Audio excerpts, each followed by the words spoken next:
Halo semuanya, bagi gini. Gigshy Channel. Oke, baru aja kita nonton The Flash. salah satu film yang cukup dianticipated juga tahun inilah. tahun ini karena Khususnya bulan inilah. hmm, Ya tentang konsep-konsep multiverse gitu sih. emang udah disebutkan dari awal ya. Memang sebenarnya gini sih, kalau ngikutin patosnya si Flash pasti ada. Emang Flashpoint ini pasti Iya, ada. iya. Kalau teman-teman nonton animasinya juga pasti ada lah kejadian kayak gini. Nah ini mungkin bisa dibilang adaptasi bebas ke versi live actionnya gitu. Ini cuma judulnya Flash doang. The Oh, Flash Worlds aja. Collide. The Worlds Collide. Jadi dia ngambil eventnya, kalau di komik tuh Flashpoint. Flashpoint Jadi, nama ininya. eventnya. Sebenarnya udah bisa dibilang udah dikasih remah-remahnya itu dari Batman vs Superman.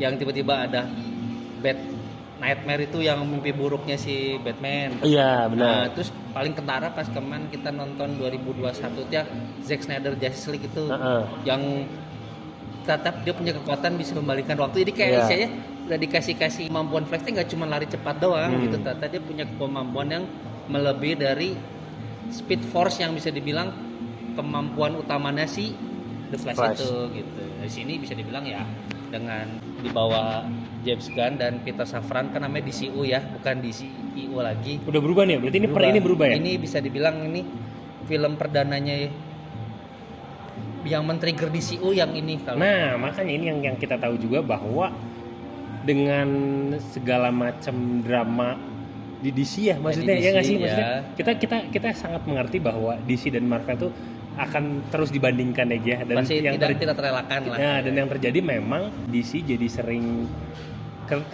ketilep gitu loh. Ketilep. Karena kan ya kita ya salah satu alasan yang paling gampang karena proses pembangunan universe-nya juga jauh ya. Jauh. Dan ya ini mah kalau pendapat kita pribadi mungkin Gigi setuju juga. Si DC itu terkesan nggak sabar Sebenarnya ya yang ini agak nyinggung sedikit, yang kemarin lihat buru-buru lah. Buru-buru dan memang akhirnya jadi kayak nggak kena gitu ya. Jadi kurang. Makanya kan memang walaupun ada beberapa filmnya yang cukup berhasil ya. Ada beberapa yang berhasil, nggak semuanya nggak bisa dibilang flop juga sih DC, cuman ada beberapa film yang cukup responnya diterima dengan baik ya.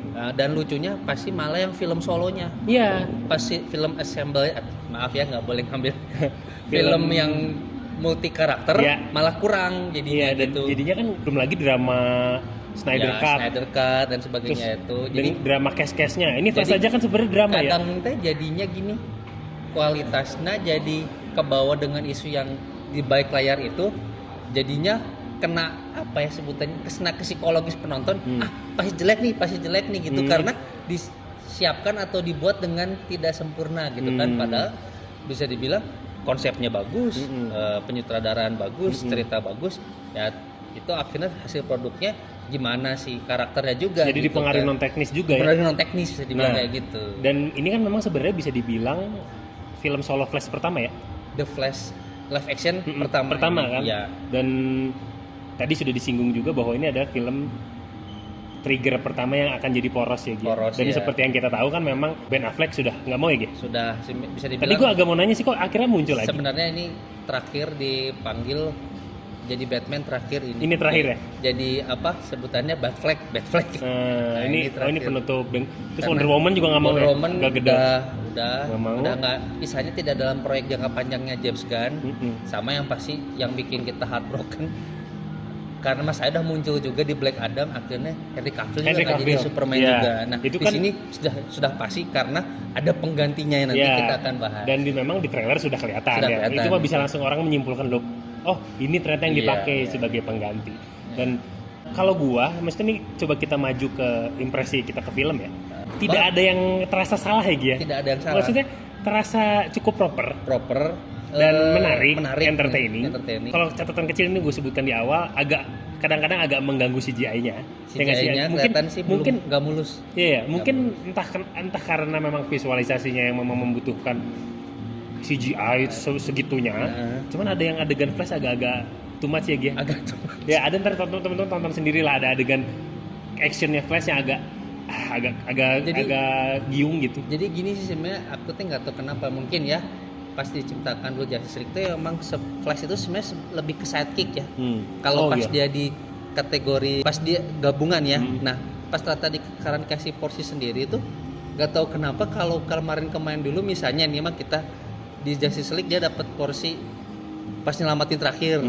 Terus jadinya keren kalau kayak gitu tuh ya. Iya. Tapi pas sekarang jadinya sering kejadian yang kayak gini-gini, jadi dijadiin spotlight utama. Di spotlight utama jadi nggak berkesan lagi gitu. Tapi bukan berarti jelek. Mungkin 1 kali 2 kali boleh, tapi kalau udah sampai 3 kali 4 kali 5 kali kayak jadi ya udah jadi biasa aja gitu. Paling di sini. Makanya pinternya si Andi Muschietti, teman-teman kalau tahu film dia sebelum ini tuh It gitu kan, film horor. Pinter, makanya dia masukkan karakter lain biar enggak repetitif biar ngangkat lah ya. Biar ngangkat. Dan gitu. Memang konsep dari film ini kan ya sebenarnya teman-teman udah pasti tahu sih ini sebenarnya general knowledge ya, kayak Flash tuh sebenarnya memang dia pengen mencoba kembali ke masa lalu untuk menolong ibunya. Itu mah udah general knowledge ya. Itu udah pasti. Kayak itu mah udah pengetahuan umum lah ya. Pengetahuan umum, bedanya dia tahu dia punya kemampuan itu tapi melakukannya dengan ceroboh. Bedanya kan gitu kan kalau di sini teh. Akhirnya kan dia mau melakukan itu dan seperti yang sudah kita ketahui dari film-film lain, kembali ke masa lalu itu selalu ada konsekuensi yang berat. Ya, dan itu yang bukan gua sayangkan sih, yang jadinya tidak asing lagi konsep itu dia. Maksudnya sebenarnya ya sih. Ini kita ngomongin aja multiverse ya. Sisanya lebih gini sih.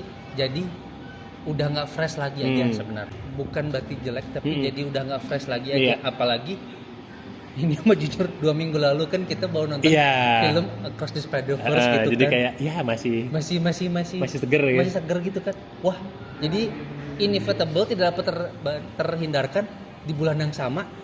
Pasti akhirnya juga dibandingkan, padahal beda, satu animasi satu live action gitu kan. Apalagi sebelumnya kita udah dibenturkan dengan Avengers pertama kan, maksudnya itu udah diperkenalkan dengan konsep alternate, apalagi kena Loki, kena dengan No Way Home, jadi kena Doctor Strange. Jadi kayak ya udah. Nah, jadi tuh semuanya tuh mau bisa dibilang gini sih, mereka juga tadi ada bilang kalau bagi kebanyakan orang anggapan kayak gini sebenarnya itu bisa dibilang kayak nyindir toko sebelah gitu ya. Tapi dengan subtle, dengan halus bahwa konsep multiverse yang di dunia di situ kayak gini. Tapi padahal kalau kita pikir-pikir ya sama saja sih sebenarnya.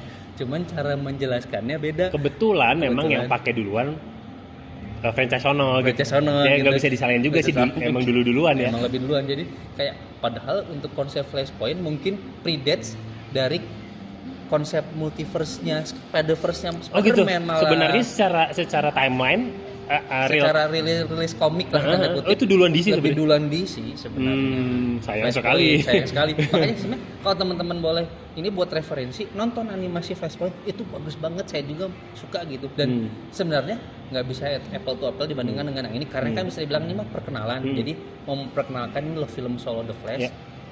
Tapi mau masukin dikit-dikit adaptasi bebas dari yang Flashpoint dan itu. Memang ya harusnya sih udah terbaca ya, ini akan dijadikan sebagai poros baru dan sudah terlihat di trailer tadi kita udah bahas Superman dan yang tidak kalah ikonik adalah si Batman yang mana itu adalah Michael Keaton. Dan di sini tadi kita udah komentar juga di dalam, kita setuju dia steal the show ya. Steal the show ya, jadi scene stealernya. Nah jadi yang Gigi bilang tadi sebenarnya memang Flash itu pada dasarnya terkesannya sidekick dan ditambahin Batman keren gitu, ikonik, jadinya tambah tertutup itu kalau Batman-nya lebih banyak aja tuh kelar tuh.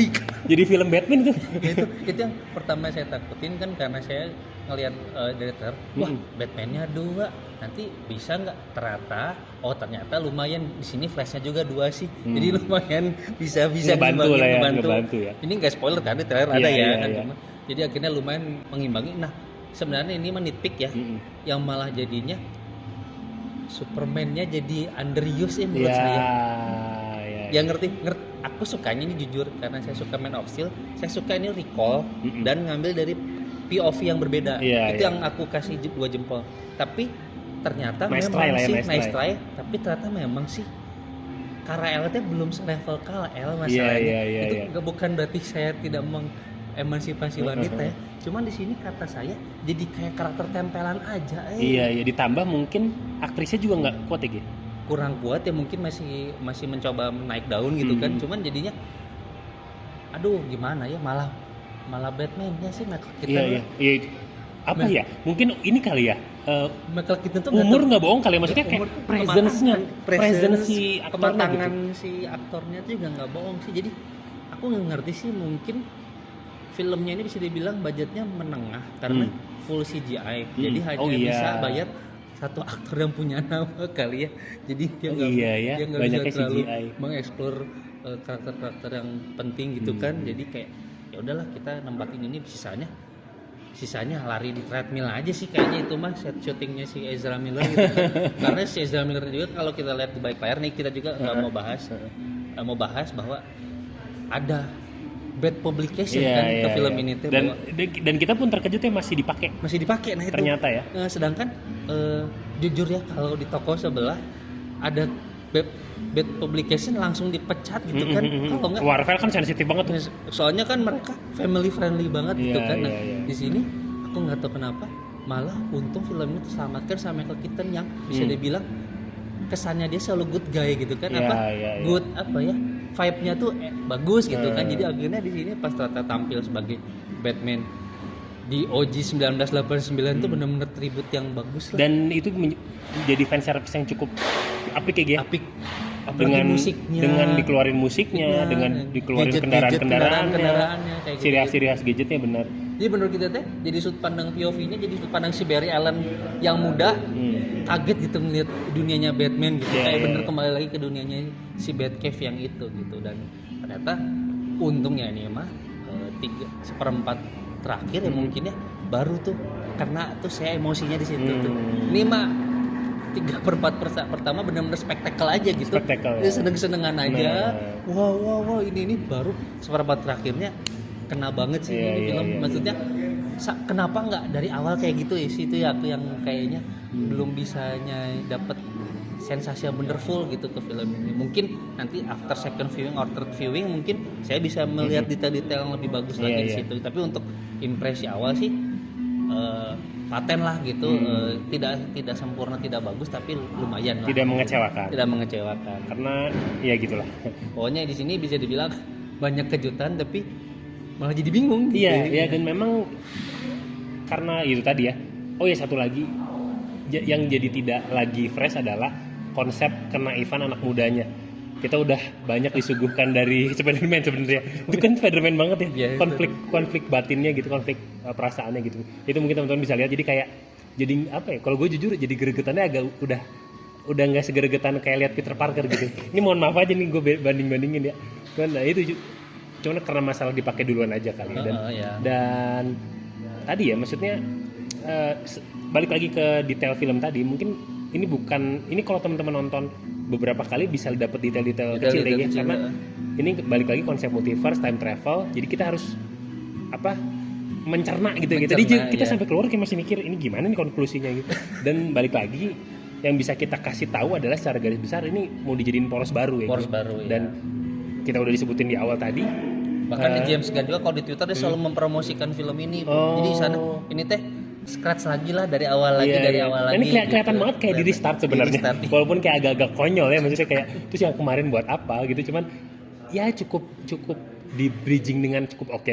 Dan seperti yang kita tahu pemeran yang tadi kita sebutkan kan udah nggak mau ya.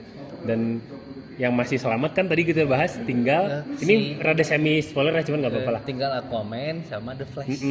Ya jadi itu mereka masih damai sentosa lah ya. Sebenarnya teman-teman kalau mau lihat serial Peacemaker yang karya James Gunn juga, episode terakhirnya ini mas spoiler nggak spoiler, dicari aja di Google, muncul Justice League, tapi Batman, Superman sama Wonder Woman-nya di blur mukanya. Jadi udah kelihatan memang dari awal James Gunn nggak akan lanjutin kisahnya Trinity-nya itu, karena orang udah terlalu, kalau udah di Trinity nggak bisa berkembang kemana-mana. Itu kan James Gunn dia nggak suka dengan batasan kan. Jadi akhirnya ya udah kita pakai karakter tanda kutip bukan yang alfanya tapi betanya. Ya coba gimana nih kita olah dari situ gitu. Karena James Gunn juga dengan dia bikin Guardians of the Galaxy kan dia nggak mau mengambil Avengers kan, yang tanda kutip itu kan timnasnya gitu. Dia mau yang tim tarkam aja lah, yang mainnya kotor, mainnya apa. Jadi dengan walaupun tidak dilanjutkan lagi si yang Holy Trinity-nya itu si Superman, Wonder Woman dan Batman, tapi adalah potensi, apalagi kalau teman-teman jangan lupa ini ada after credit-nya ya. Itu tinggal bisa ini kayaknya buat ngetis ke film, bridging banget lah. Bridging ke film si walaupun kita belum dapat konklusi yang firm gitu ya, gitu. Firm. Jadi kayak masih agak ngambang-ngambang. Udah nebaknya itu. Tapi bukan. Tapi kok gitu jadinya Iya, gitu iya, kan. Gitu jadi kayak apa? Masih kelihatan banget lah, masih cliffhanging sih. Ada itu. potensi untuk menarik ya.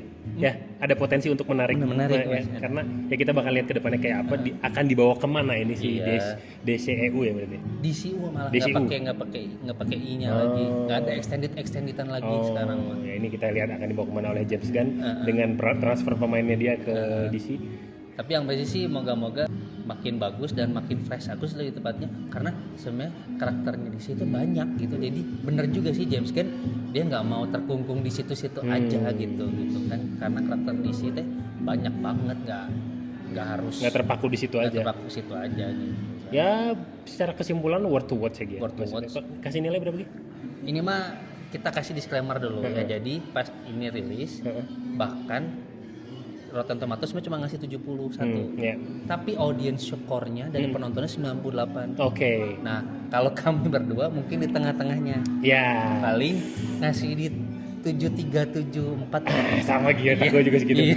Iya. Jadi istilahnya di sini 75 lah ya paling mentok. Kita nggak sadis kritikus, tapi nggak semurah hati audiens kebanyakan. Kita nggak mau juga ya kayak gitu. Iya. Jadi kita di tengah-tengah lah. Iya. Buat teman-teman yang mau nonton, oke banget ya buat ditonton buat entertainment lah ya. Cuman tapi nggak berarti kosong ya. Ada isinya. Ada isinya. Makanya aku bilang tadi khususnya seperempat terakhir lah itu bagus. Cukup emosional. Dan Ezra Miller sebenarnya memang aktor berbakat, sayang aja sih. Kenapa sih? Saya tobat gerak. Iya, kurang lebih gitu ya. Iya. Ya mungkin nanti gue kebayangnya sih, mungkin nanti kita akan bahas secara video terpisah potensi-potensi kedepannya kali ya. Iya. Karena ini agak lumayan seru nih kalau di breakdown gitu. Karena bisa dibilang ya konsep-konsep kayak gini kan bisa ditelaah lebih dalam kan gitu. Jadi bisa lah ada potensi bagus kedepannya untuk mulai dari DCU itu. Gitu sih paling. Kurang lebih gitu ya untuk impresi kita nonton kali ini. Ya cukup detail ya. Karena emang lumayan menarik untuk dibedah. Iya. Oke. Mungkin teman-teman bisa tonton sendiri. Makasih udah nonton. Jangan lupa subscribe, share ke teman-temannya. Mungkin komen juga buat teman-teman yang punya pendapat lain. Informasi baru juga. Buat kita diskusi juga. Iya. Oke. Sampai jumpa di video selanjutnya. Bye bye.